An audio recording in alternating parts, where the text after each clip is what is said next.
In this video, I'll be teaching you about Marth and one fun fact about him. So, Marth in general is your average sword character. Very fast, but what makes him kind of unique is that he is very floaty, and also, one of the biggest traits is that he has a tipper. What a tipper is basically the tip of the sword does the most damage out of all of the blade. And that is kind of your goal as playing Marth, is trying to hit the tipper most of the time.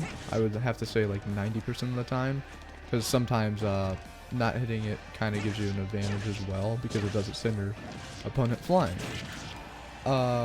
So, the pros and cons with Marth. You can actually kill a lot earlier with hitting with the tipper than without it.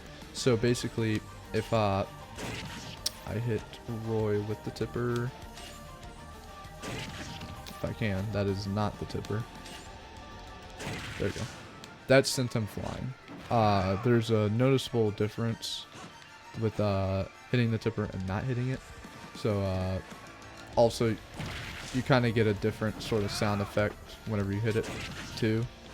So you'll know whenever you hit the tipper or not. All around with the con with Marth is that in general he has a tipper. His tipper isn't the best thing in the world because the hitbox on it is super duper small, and it's hard to hit. It really is. So moving on to the fun fact, basically Marth has this move.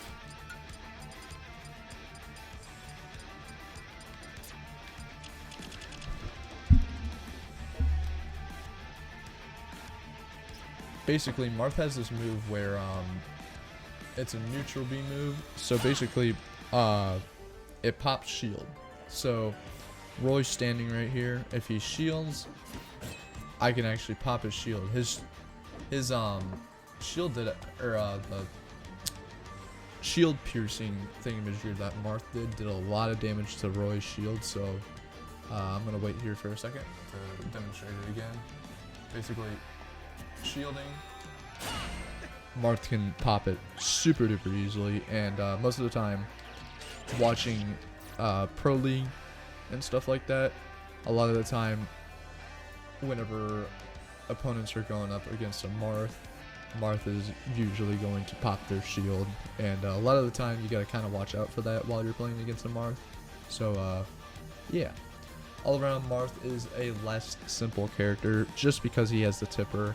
It really just makes him very, very different from other fighters in general, and you just gotta really think of your game plan before you do it most of the time. And yeah, that is basically Marth.